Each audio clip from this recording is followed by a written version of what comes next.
Bueno, voy a tratar de comentarles lo que hago yo, por qué lo hago, cómo lo hago y cómo podemos entre todos colaborar si queremos un país mejor.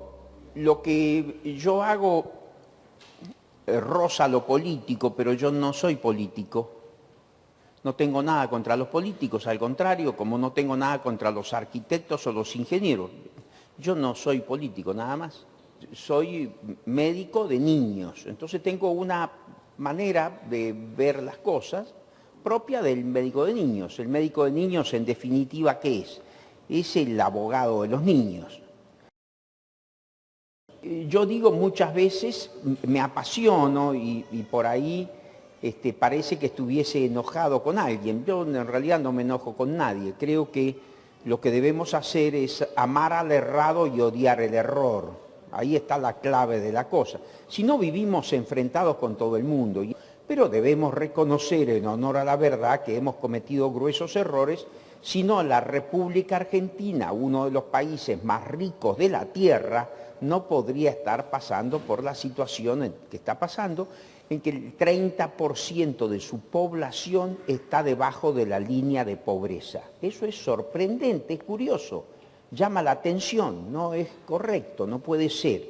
No debemos permitirlo, así de simple. En una familia bien avenida, si uno de sus miembros está con problemas, y el resto tiene que estar preocupado. El resto tiene que estar ayudando, contribuyendo, colaborando, empujando. Me encuentro con una mujer muy pobrecita y le digo, hola, ¿cómo está Matilde? ¿Cómo le va? ¿Cómo está el Juancho? Y se puso a llorar ella, y lloró, lloró. Y la verdad que me preocupó, la veía acongojada llorar. Entonces la abrazo, ¿no? Y le digo, ¿qué le pasó al Juancho? Nada, doctor, me dice. Ah, bueno. ¿Y a usted qué le pasa? Nada. ¿Y entonces por qué llora? Porque hace 10 días que nadie me hablaba. ¿Se dan cuenta? Esa es la pobreza. Entonces, por ahí yo me saco un poco cuando me dicen, doctor, ¿pero qué podemos hacer? Yo que no tengo nada. No tenemos media hora para compartir con alguien que está sufriendo, viejo. Por favor. Entonces no tenemos nada, realmente. Uno cree que un pobre es una persona igual que nosotros, pero sin plata, y no es así. El pobre es pobre en familia, en educación, en amigos, en sueños, en fuerzas, en ideales, en introspección, en retrospección, en experiencia adquirida, y encima no tiene plata, es distinto. Por pequeño que sea el papel que nos toque representar en la sociedad, si lo hacemos con el corazón, podemos hacer cualquier cosa. Yo me recibí de médico en la Universidad de Tucumán, luego hice pediatría en la Universidad de Chile, luego me doctoré en medicina en la Universidad de Cuyo. Escribí mi primer libro hace muchos años y después me fui a Europa a hacer biología molecular. Mi vida bastante concreta y simple. Un día me acuerdo, que un hito en la historia, cuando yo pienso la historia mía, me acuerdo cuando le dije a mi papá, papá, no voy a estudiar más medicina. Y entonces mi papá me miró y me dijo, ¿y qué vas a hacer, hijo? Voy a vender autos con mis primos, que vendían autos, andaban con plata, con mujeres todo el día. Y todo el día, Pepe, Pepe.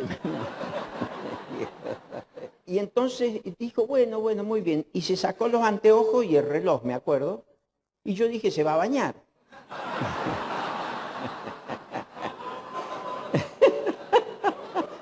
Eso es lo que yo pensé en ese momento. Bueno, y se armó una batalla campal en mi casa.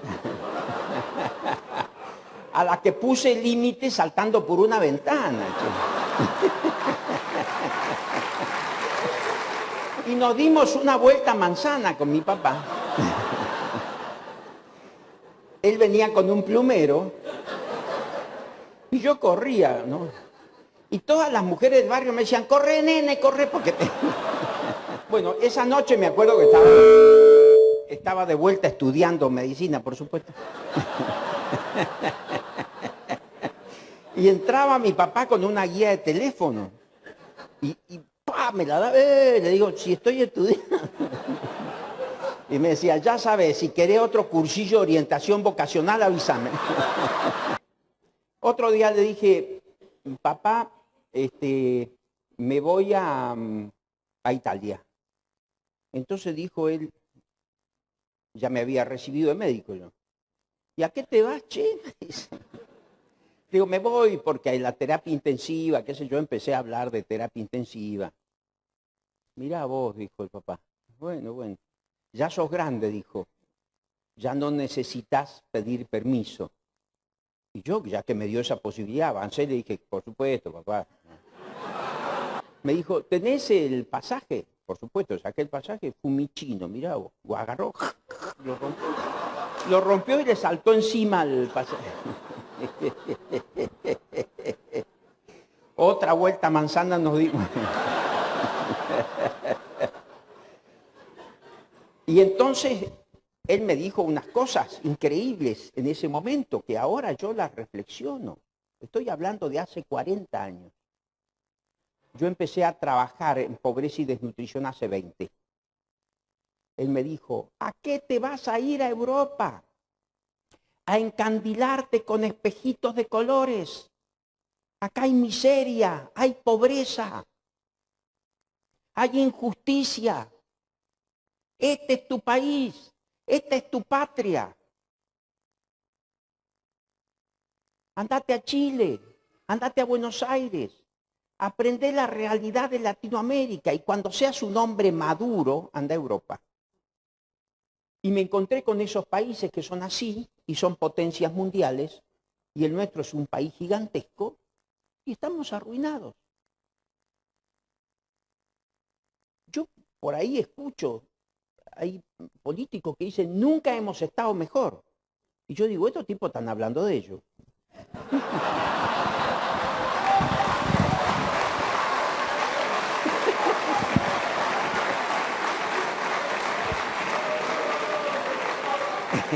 Y es cierto lo que dicen. Nunca han estado, ni van a estar, ¿eh? Yo tengo 5 hijas mujeres. Tengo 2 hermanas, 4 cuñadas, 8 sobrinas. 3 sobrinas nietas, 2 secretarias, 2 empleadas y 3 perras.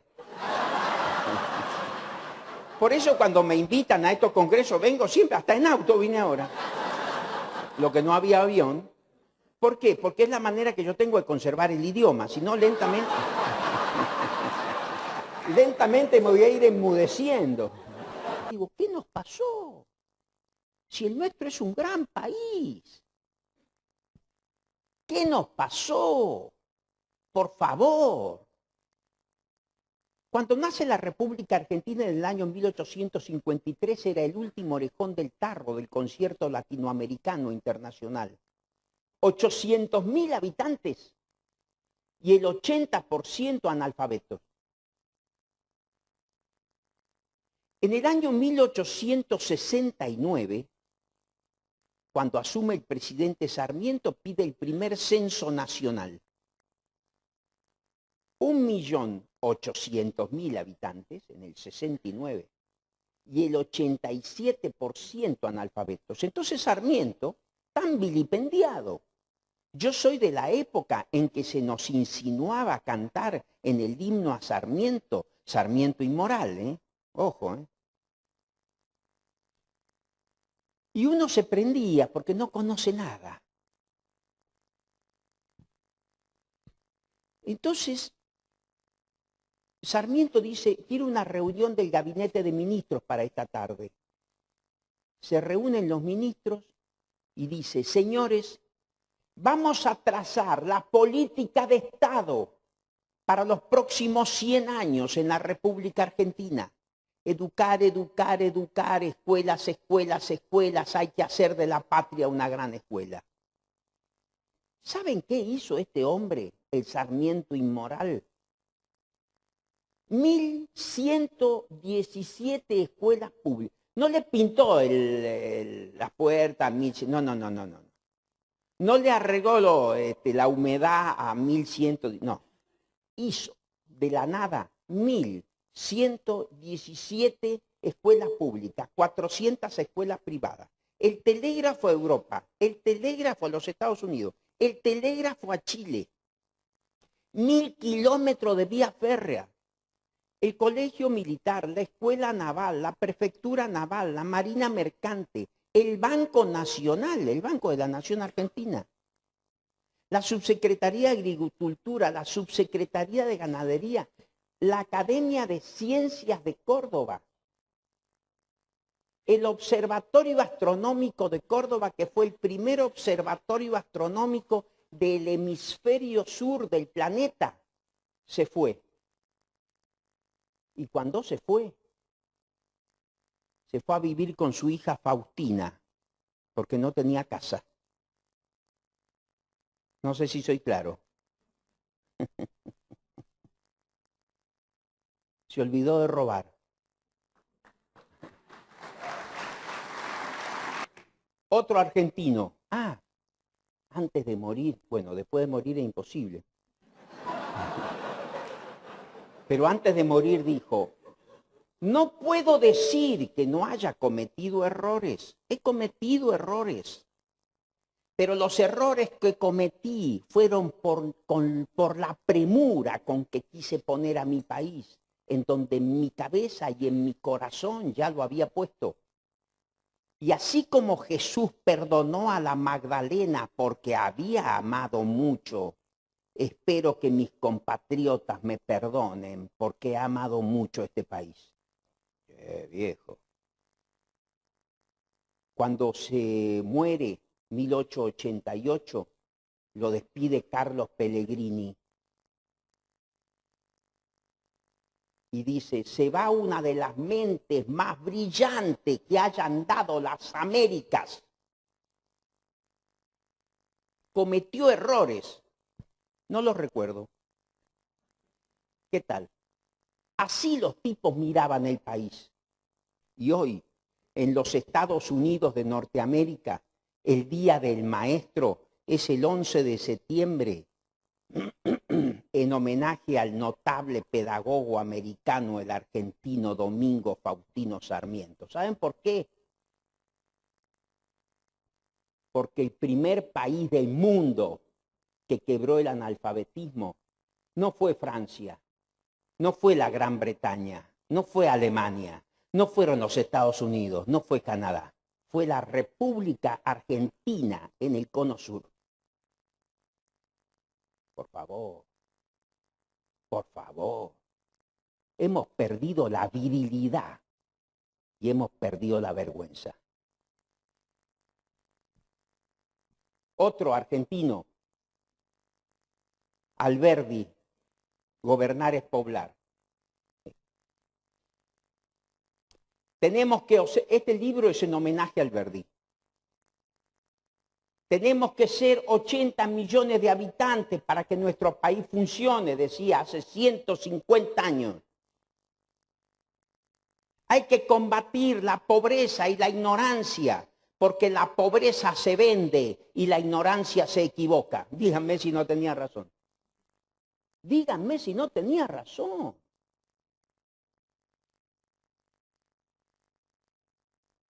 Así llegamos al 1900. Y la República Argentina, ese último orejón del tarro del concierto latinoamericano, era el primer país de América. En 1905 el tren de Chile llegó al límite. Nosotros ya habíamos llegado al límite, 10 años antes.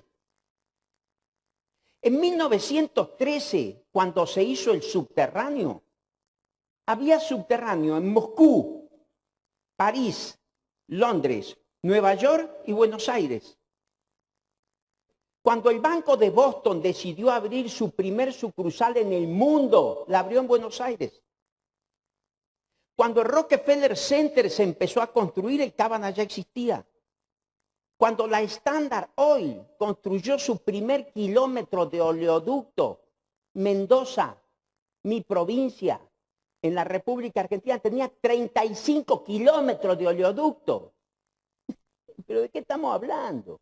En 1910, cuando el centenario, viene Georges Clemenceau, el famoso político francés, dice, me he quedado con la boca abierta con el jardín botánico, no se puede creer, es maravilloso, decía. Están todas las especies de árboles del mundo aquí en Buenos Aires. Dice, la Avenida del Libertador, que es obra de Sarmiento eso. Dice, es maravillosa, con estatuas, jardines, es fantástico este país. El jardín zoológico, dice, no se puede creer, es una maravilla. El cementerio de la Recoleta, por gusto, cuando vayan a Buenos Aires, somos argentinos, tenemos que ver esas cosas. Estamos apichonados y estamos quebrados, pero no te sientas vencido ni aún vencido, ni te sientas esclavo ni aún esclavo. Trémulo de pavor, piénsate bravo y acomete feroz ya malherido. Eso tenemos que hacer. Tenemos que volver a rescatar esos amores, esas pasiones, esos entusiasmos que tuvieron nuestros mayores, nuestros abuelos, nuestros bisabuelos, que amaron este país y que le dieron todo a este país. Esos hombres maravillosos que iban de la función pública sin un peso, entraban más pobres que antes, pero es así la historia. Si vos buscas oro, no tenés bronce. Y si querés bronce, no tenés oro, viejo, pero eso no, esos metales no se amalgaman. Es así la historia. Pero si yo tuviese que elegir, y me quedo con el bronce, 100 veces, 1000 veces, 1.000.000 de veces. Eso tenemos que transmitir a nuestros hijos, que es posible hacer un cambio si tenemos la cabeza y el corazón borracho de ideales y si levantamos esos guantes que están tirados esperando que alguien los levante y que dejaron nuestros abuelos y nuestros bisabuelos que amaron este país y que no se equivocaron. Es así. ¿Qué pasó con Argentina? En 1950 el Producto Bruto Interno argentino era 3 veces superior al de Italia o al de España. Hoy es 4 veces menor.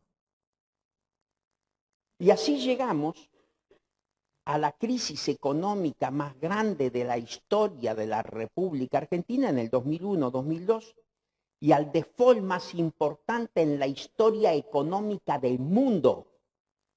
O sea, logramos lo imposible, hundir un corcho. ¿Sería posible hacer algo que funcione? Todo ha cambiado mucho. La realidad en Europa hoy también es de terror. El cuadro de situación es preocupante, dicen hoy los europeos. Evocar valores. Un tipo que evoca valores, guarda, este tipo es peligroso. Se opone al consenso, es un fanático, es un dogmático. El lenguaje de hoy es hipotético. Me acuerdo un día una juez de aquí de Córdoba se opuso al aborto y salieron con los tapones de punta y dijeron, fundamentalista religiosa, le dijeron, terrorista sanitaria. Y eso que había dicho, no lo maten, ¿no? Ella había dicho.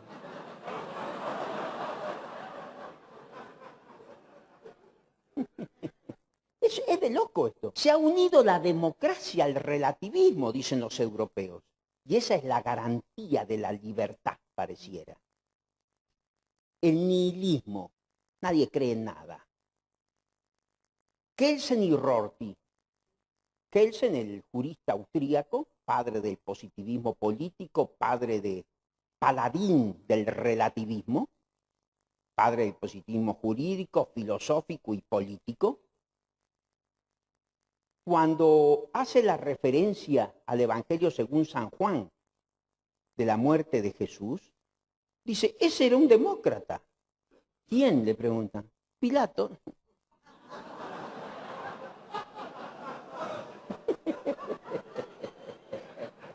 Es fantástico. Entonces dice, ¿a quién libero? Dice, ¿a Jesús o a Barrabás? A Barrabás, le dice, que era un delincuente. Entonces dice, ¿y con Jesús qué hacemos? Crucifícalo. Entonces él dice, pero ningún mal ha hecho, crucifícalo, le dice la gente. Entonces él se acerca y dice, ¿qué es la verdad? Y va y se lava las manos y lo entrega. En realidad él no hace una pregunta, él da una respuesta. En realidad él va y le dice, ¿qué es la verdad? Eso hice y lo entrega. ¿Se basó en la razón? No. ¿Se basó en la justicia? Tampoco. ¿En qué se basó? En el consenso. Y después habrá dicho, che, ¿cómo vamos en la encuesta? Nada más. Cuando entran en juego los dilemas morales, la opinión de la mayoría. Es como decía hace poco un tipo, no, es tan bueno este gobernador que tenemos, que él sale a la calle y para a una señora, por ejemplo, viene mi mamá del supermercado y le dice, señora, buenos días, ¿cómo está? ¿Cómo piensa usted que podemos solucionar el problema de la inseguridad? A mi mamá le pregunta, ¿qué es? Tiene 84 años mi mamá y viene de comprar choclo y cosas que... Pero esto que le digo no es cuento, ¿eh? Es como si yo me paro en la puerta del Hospital Español de Mendoza y digo, tengo aquí un enfermo en terapia, ¿cómo cree usted que debo atenderlo? Cuando hay dilemas morales, insisto, vamos a la opinión de la mayoría, porque en definitiva la mayoría es la que me da el poder. ¿Se entiende cómo está, todo está alterado y carcomido, podrido? Fíjense, ¿quién me quita lo bailado? ¿Cuántas veces hemos escuchado eso nosotros? Roba pero hace. ¿Cuántas veces hemos escuchado eso? Es como si yo digo, mi mujer es prostituta, pero miren los cuellos cómo me los tiene.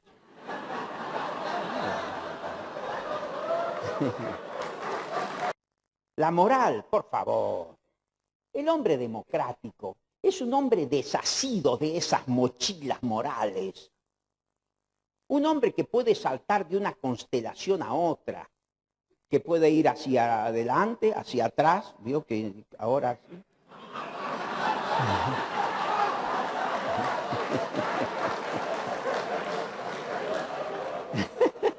Y sobre todo hacia los costados. Yo no fui... ¿Para qué estamos aquí? Para pasarla bien. ¿No será que estamos para algo más importante?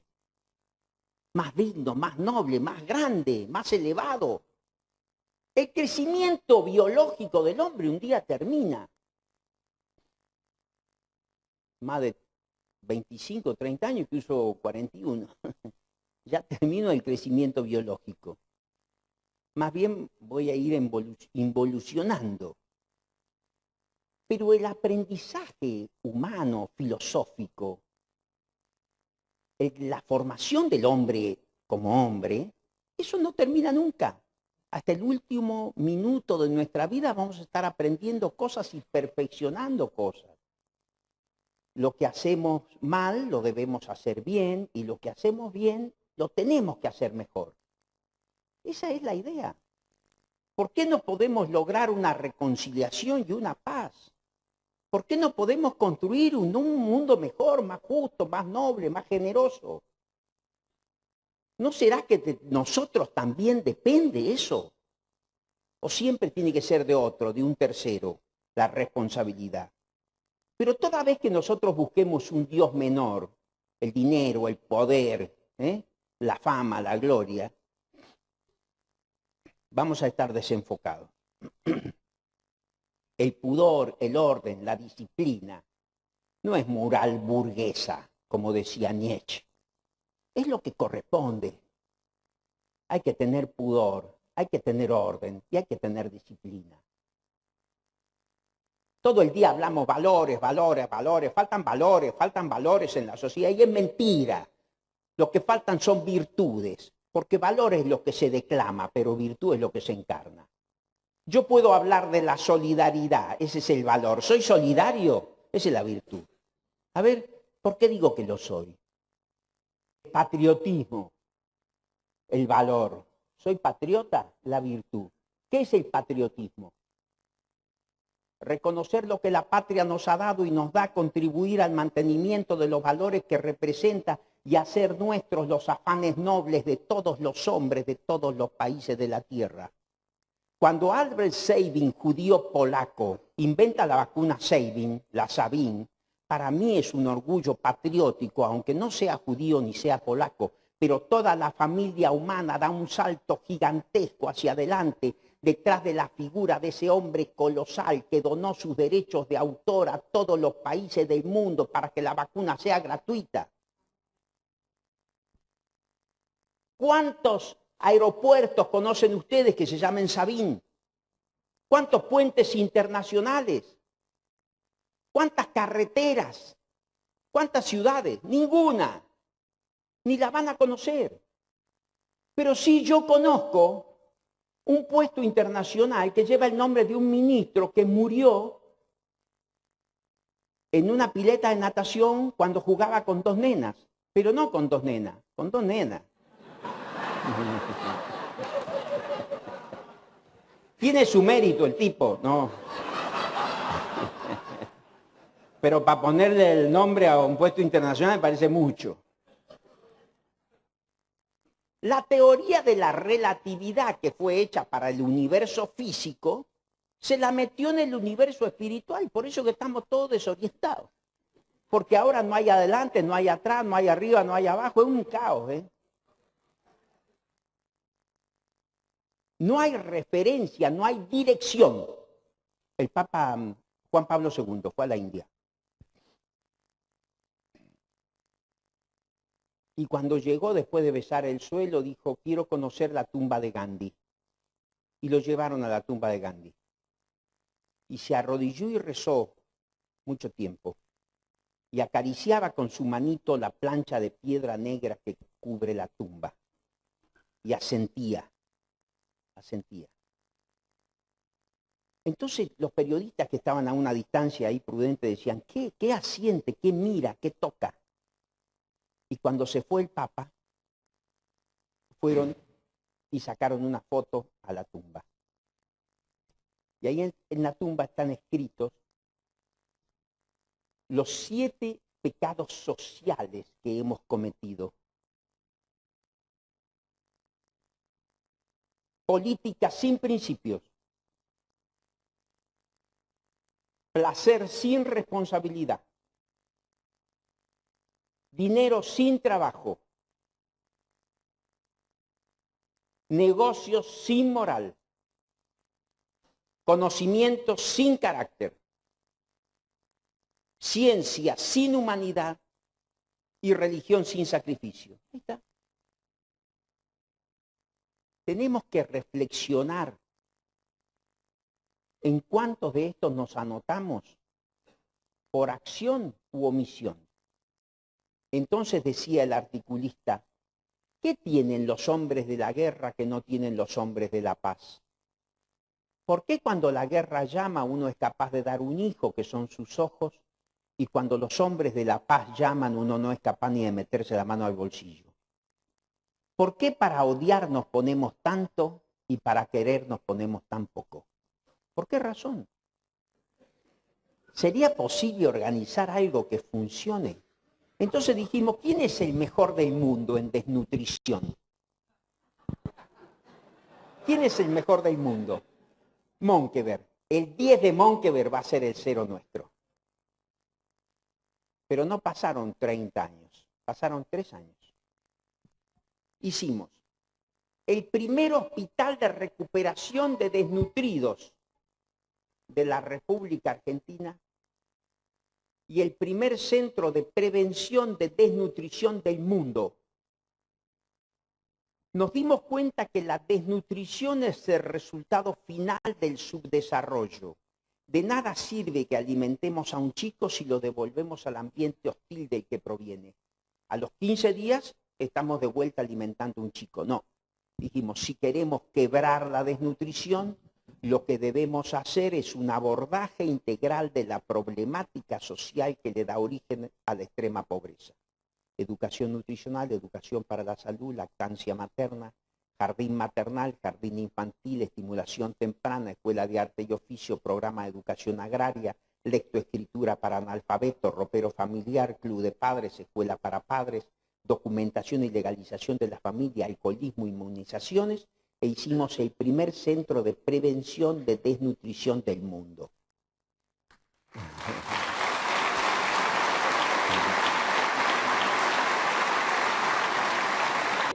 Preservar el cerebro dentro del año. Segundo, educar ese cerebro. La educación es una semilla maravillosa, pero toda semilla para fructificar necesita un sustrato. Y el sustrato anatomofisiológico, anatomofuncional, donde se siembra la educación es un cerebro intacto. Si no tengo cerebros intactos, no tengo qué cosa educar. Los que hemos aprendido a leer y escribir en este país querido, tenemos la obligación moral de hacer que cada uno de nuestros niños pueda desplegar su potencial genético para tener igualdad de oportunidades. Debemos terminar con el aborto indigno, con la prostitución infantil, con la pornografía infantil, con el maltrato infantil, con las enfermedades infantiles, con el trabajo infantil que mutilan el rostro de nuestra civilización. Debemos procurar que cada niño tenga una escuela donde ir, un agente sanitario que lo asista y una dieta equilibrada que le posibilite un desarrollo físico y mental adecuado. Esto ya no depende de las posibilidades físicas o financieras. Esto es una cuestión de prioridad política. Podemos hacer una gran nación si todos juntos trabajamos. Los gobiernos, junto con las ONG y la comunidad toda, todos juntos trabajando como hermanos que somos. La patria está enferma, la madre está enferma. Cuando está enferma la madre, ¿dónde deben estar los hijos sino al lado de ella tratando de ayudar? Hay un ejemplo muy gracioso que dice, cuando uno come huevos con jamón, el jamón es de chancho, el chancho se comprometió para que yo coma jamón, está ahí el tipo. En cambio la gallina se involucró, nomás puso un huevito y anda lo más campante.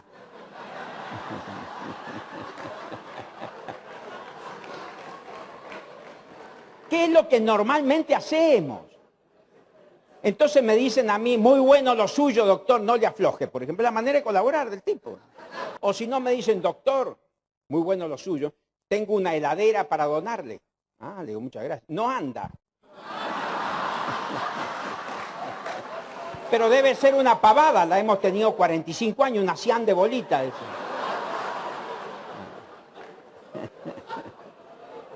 ¿Cuándo la va a ir a buscar? Ah, encima la tengo que ir a buscar. No, no. Yo le puse jamón a esto. Renuncié al hospital. Me quedé sin sueldo, jubilación, obra social, salario familiar, licencia, vacaciones, aguinaldo, antigüedad. Hipotequé mi casa. Me fundí. En mi casa no había papel higiénico. No había champú. Yo tengo 5 hijas mujeres. ¿Saben lo que es no tener champú? Les compraba un Gran Federal Marfil y andaban con todas las chuzas duras, las niñas. Pero mantenía 200 chicos.